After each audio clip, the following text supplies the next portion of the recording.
One of the advantages we have with basing the production here in New Zealand is because we have Weta Digital and our post-production facility, and everything is like within a mile or two of each other, including the studio that we're shooting the film. And to have to shoot the film in New Zealand, but then to go to the States or Europe or wherever to do all of the effects, you know, to try and do things long distance would have made what is a very complicated production even more complicated.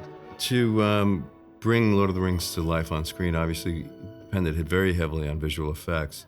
And Peter had built up a facility called Weta Digital. The genesis of Weta Digital was Heavenly Creatures.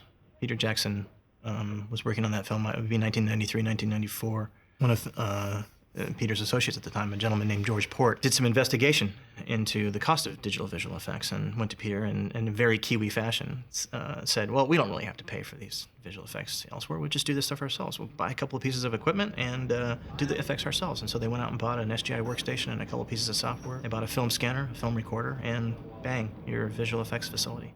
Thus, Weta Digital was born. So the team started out from a very, very small facility into a facility that was 260 people strong, and it produced over 580 very complicated visual effects shots. I think the other key reason that Lord of the Rings can be made today is because of the advances in technology, that obviously with the advent of computer visual effects that really have only come about in the last 7 or 8 years, we are now able to show the images that Tolkien described on screen. Making this film back in the 80s, for instance, our resources would have been much more limited. I think the result wouldn't have been as satisfying. For most of the shots, most of the environmental shots in Lord of the Rings, there was always some kind of digital manipulation. Anything from removing fences and roads, which of course we wouldn't want to keep in Middle-earth, to constructing extensions and entirely new mountain ranges or cloud structures or things that are required to bring it to life. Sometimes that's why shots turn out to be more difficult than they are, because they become digital effect shots when they weren't originally intended to do that. That Elvish Ruin shot was very demanding because the plate was shot from a helicopter. You had the Fellowship walking around the hilltop, but the helicopter actually drifted quite a long way away from the hill during the shot, so the operator who was in the cab of the helicopter zoomed in through the shot. And that just made the camera track where the digital camera is created that actually matches what the physical camera was doing on the day much, much more difficult. There was a fair amount of motion blur and jitter that needed to be taken out. It was impossible to completely lock the digital camera to the plate. So any of our computer-generated elements, i.e. the ruins, weren't happily locking on the top of the hill. With all the issues that we were having inside the camera to try and pin the ruins onto the top of the hill, it just seemed to be much of an easier path to replace the whole hill. So that's what we did. That involved actually creating a three-dimensional representation, geometry wireframe that would fit in with the environment and replace the hill that was originally there. And this allowed us to more seamlessly integrate the ruins into the environment, as opposed to having them stand out in contrast next to the live hill. And this is the model that we produced of the Elvish Ruins. It's built very much to look good from the camera's point of view. There's nothing really much over the back of the hill. So it's kind of like a digital equivalent of a film set, where if the camera doesn't see it, you just don't bother building it. We also did what we called CG environments, where we actually build an environment entirely on the computer. Dwarrowdolf is a great example, because that's just an environment that would be very difficult to build on set. It's so vast. I think it's 45 meters from the floor to the ceilings of that space.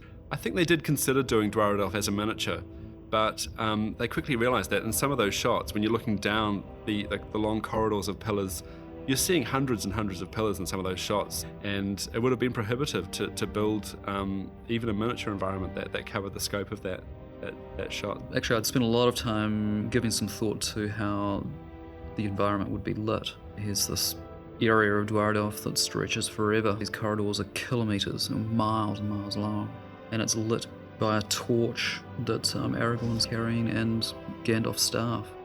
Pete's note on these views we get down these long avenues of pillars was that we never see a wall at the end. He never wanted to feel like there were any boundaries to the space.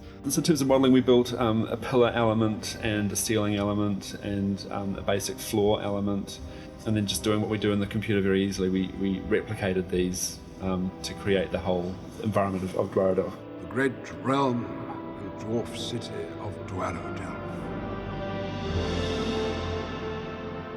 One of the real motivations for me to want to make the Lord of the Rings was the monsters. I mean, it seems like a strange thing to admit, because obviously the film has a lot more going for it than just monsters. But I've always thought it would be great to do, a fantasy film in that Harryhausen style, but with computer-generated creatures. The Watcher ultimately is. He comes from the depths of the world beneath Moria, and he's sort of escaped out into this lake, and that's where he lives. I mean, the book is not really much more than a tentacle that sort of squirms out of the water and then gets chopped off. And I just wanted this creature to be, a little bit more monstery than that.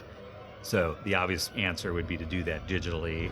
The brief from Peter was that he didn't want it to look like the old rubber tentacle on a wire coming in and, grabbing around an actor and pulling him in. He really wanted these dynamics, and he wanted this thing moving a lot quicker and splashing, and the actors are coming out and slashing tentacles off, and this thing's thrashing around the water. And, the job was then to go back and stick the Watcher in there, knowing that, they were going to be hacking at a tentacle at one point. So the first part is actually getting the Watcher itself moving correctly and making it again feel as though it's this living kind of squid-like, gelatinous kind of creature. So it's not just a solid creature. It's actually, as it's moving, it kind of has this real blubbery sort of skin texture to it. The next component of all this was doing water and splashing water and getting that stuff to come off the tentacles as you raised up. And that was really kind of the key. We had the tentacles moving correctly, but it just didn't have the dynamic. It just kind of seemed like these things were just flying in space. And the minute we started adding this water splash to it, it just turned it from a nothing shot into this real action-packed shot.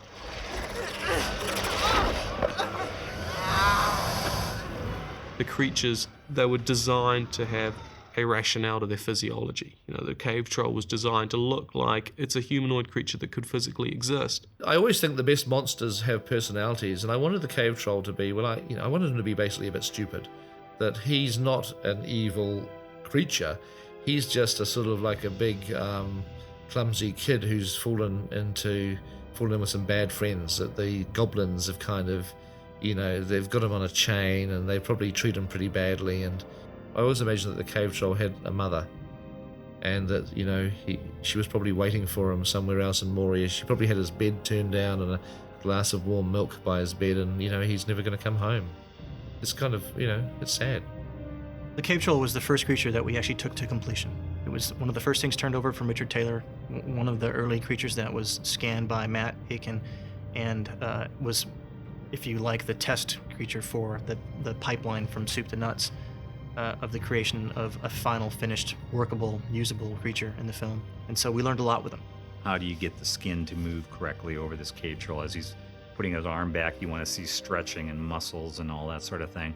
So we actually went with a kind of a skeleton muscular system where we literally, you could take the skin off the cave troll, and the next layer underneath would be the muscles. And if you pull the muscles, the next layer would be the skeleton. And so what happens is you do get that nice kind of flexing thing. So as he moves back, he gets a bulge here, and this stretches here correctly. And it's all because those muscles, the skin is basically sliding over the muscles just like your skin would do.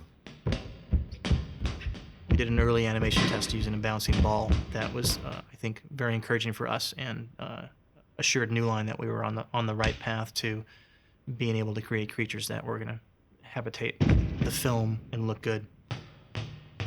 The troll scene at that point had been a couple of good bits of business and a lot of close-ups. You had the troll smashing Balin's tomb, and you had Merry and Pippin jumping on the back of the troll, and you had the troll getting shot through the mouth into the brain. But that was pretty much it. We came up with a wonderful concept. It was driven by John Shields at Weta. It was a way of planning the cave troll fight scene so that we could actually see a version of the monster long before it was ever put in there properly by the Weta CG artists. And so what we did is we created a computer version of the set. So we built a very crude version of the set that existed in a computer. The destruction of your planet will commence in 4 of your Earth days. I put on the motion capture suit, acted out the troll with sound counts playing on the playback, so I could just hit certain actions at certain times. So now we have a big troll inside Balin's tomb, all existing in virtual world. Then we went back and we rescaled the motion capture stage so that a human who before represented the troll now represents a human-sized guy. And so we did that for all the main characters, and we'd rescale it for a hobbit size and have a hobbit, in it. Then we had all those, we put them all together, all 9 characters and a troll together in this set, so it would play back as a choreography. And then we went and got the virtual camera. The motion capture guys who normally, put their reflective tape on humans and on objects and whatnot and capture all that motion and turn it into digital information, decided to do the same thing with a camera. I was given a piece of wood, kind of like a lump of wood, which was a camera. And the reason it was a camera is because they'd attached these electrode things to this lump of wood. It was on a stick, it was a thing on a stick. So all of a sudden, they had a steady cam inside the computer, and when you put on a pair of VR goggles and saw what the computer could see through that camera, all of a sudden you had a viewfinder.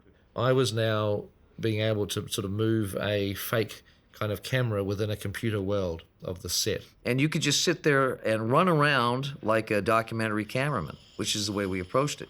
So we did it real roughshod. It was all of this was being recorded on videotape.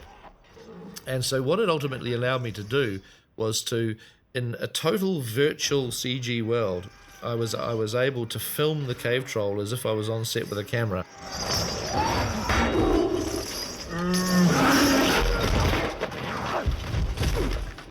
The Balrog was always a really difficult creature to visualize and ultimately a very difficult creature to execute in the movie. We had to design a solid Balrog, and we sort of took our lead from John Howe's designs, and we sculpted a maquette of a creature that looks like a creature with skin.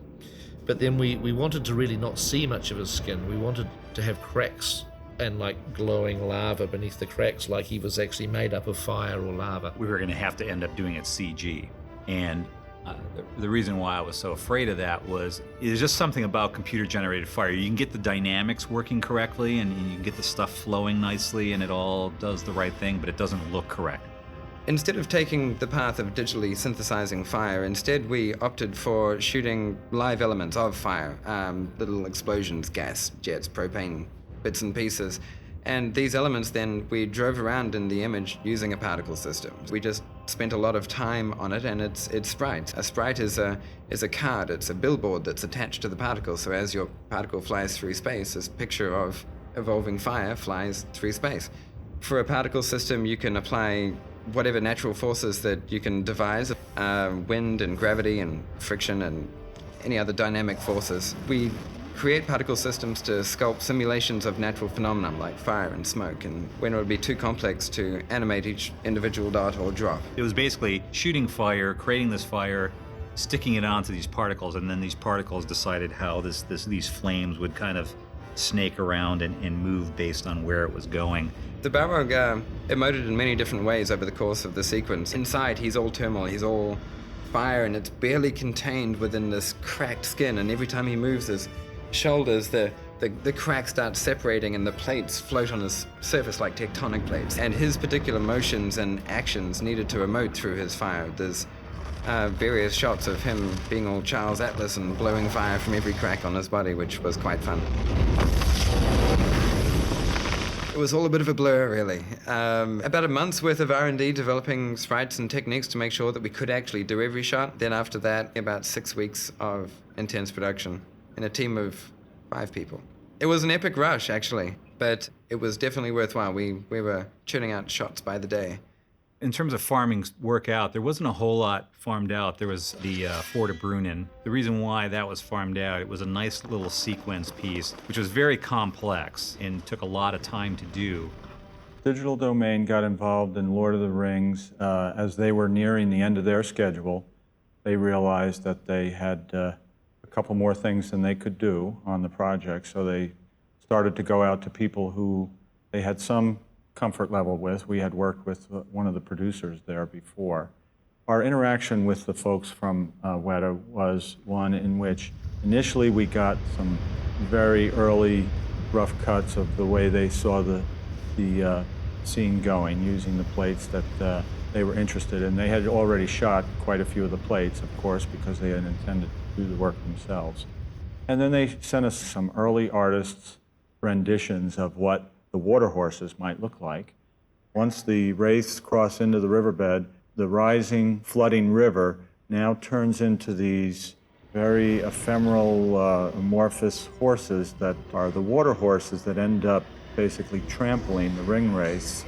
In addition to the interactive water of these horses running towards us, the entire sequence is made up of either manufactured or shot elements of water and then sewn into the scene, as you would say.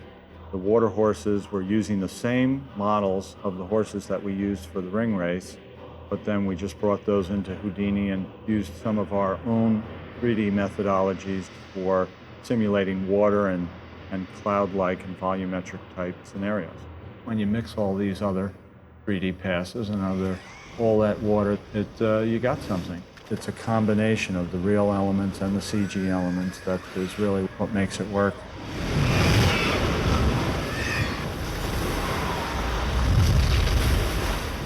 Peter wanted to make this wraith world a kind of a slightly scary place where you don't necessarily want to be, because otherwise you just stick the ring on and walk around invisible the whole time. Peter's theory originally was he wanted it to be this kind of almost glary, white, really fast-moving, very frenetic, like windy kind of world when Frodo puts the ring on and he goes into this other universe, essentially. The idea was to make it look like a painful place to be in, and so these bits and pieces of him are just kind of almost tearing off as he walks through this thing. There's a really fast wind blowing on them, and as the wind blows, it tears them apart, and pieces fly off. And then as the wind disappears, the pieces maybe come back and like reconstitute. The technique that Weta finally started employing was this thing called O-flow. Optical flow is a method of distorting imagery using other moving footage as a kind of a trigger for the distortion. It was a combination of kind of 3D, 2D effects where we created particle systems that we'd have to hand track. For instance, you can get a distortion on a person or on an object that looks like water ripples.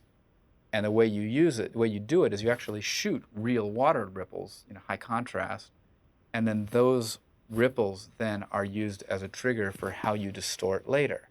And you could use anything. You could use fire, which is what we ended up using for the Wraith World look. Actually shot fire. You're not using the imagery, you're using the pattern of the imagery to create a physical distortion. And it worked beautifully.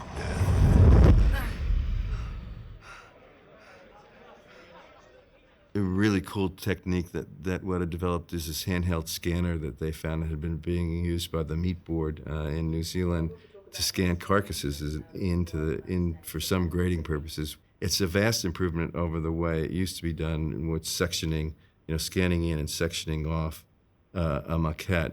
The extensive use of miniatures and big wide shots that we wanted to capture, and some of the hazardous places we would have had to place our actors on either a blue screen stage or on a real location, demanded that we create a digital double for each of our main casts so that we could actually have our actors put in these situations and run across terrain or through the mines of Moria. The first thing that they had to do is they actually went out and used our 3D laser scanning system to scan the faces of the actors that were going to be used, digital doubles.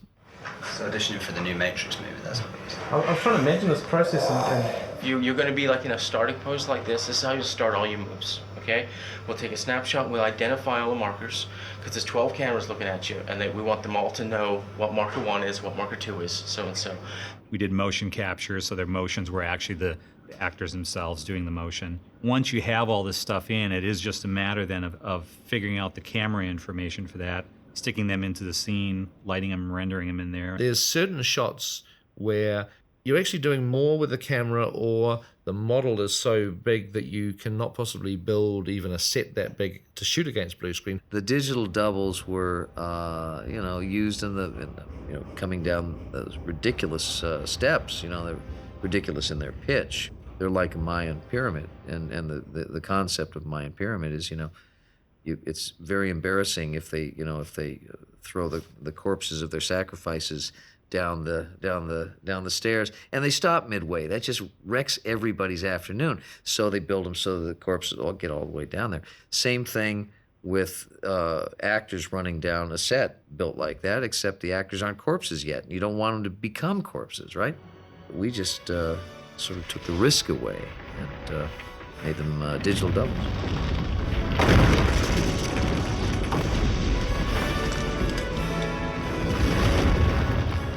One of the last shots we did for the fellowship using computer people is the one where the camera soars up over the bridge of Khazad-dûm. That was a miniature that Alex Funke shot of the bridge. The motion capture on the bridge was quite elaborate.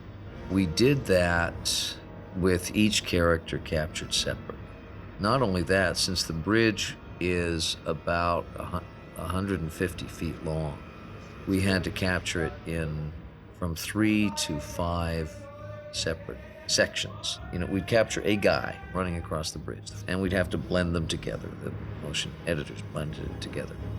We're drawing more and more elaborate paths with every person that got on there. So by the time we had them all across, it was really, the job got tougher and tougher with each guy, because they're running along and then one will slow down a little bit and the other will have to slow down and change his weight and all that. It's really pretty elaborate. Every time I see the movie, I look closely at those guys and I can't even tell that they're not real. They look totally believable. Peter actually went back and hired a programmer who he's worked with over the years, Stephen Regulus, who actually wrote this program we call Massive to create this massive army in the prologue.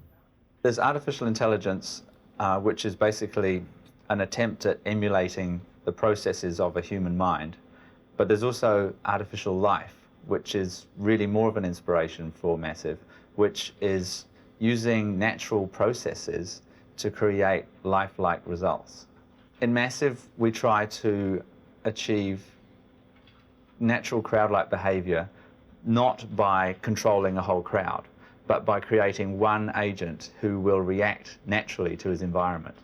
We call them agents because it's a common term in artificial intelligence for a decision-making unit. Then when we put thousands of them together, they will give us an emergent crowd behavior that is also natural, without us having to say how the crowd has to behave. Most of the late work in Massive was in basically enhancing the brains, enhancing the modularity of the brains, and developing more sophisticated behaviors. Again, always in the hopes that the more sophisticated the behavior, the more compelling and truthful the resultant motion would be. Film 1, I think you pretty much ask anybody in the facility, and it was just pain. It was just pure pain. Someone said, hey, I can almost see the light at the end of the tunnel, and someone else saying, no, that's the train. That's how it felt. The pleasure kind of comes on that last day when you kind of look at it all and you see the film for the first time, and it's like, oh my God, this all works, it all comes together. The sense of commitment on the picture overall, where the picture ceases to be a really good effects reel and becomes an experience. I think that's the test of a lot of landmark films, and I think this is going to be one of them. You are seeing a lot of elements that have never been really put together at this level before. Or not. Maybe it'll stink. I don't know. Instead of working on the latest effect, the latest technology to break the boundaries, it was nice to be using the tricks that we've learned in our trade, the things that we know how to do, and use them as artist tools. It was nice to just be delivering Middle-earth. It's been quite a joy just getting into the nuts and bolts of building something so cool. I mean, with material like this, it's hard to go wrong.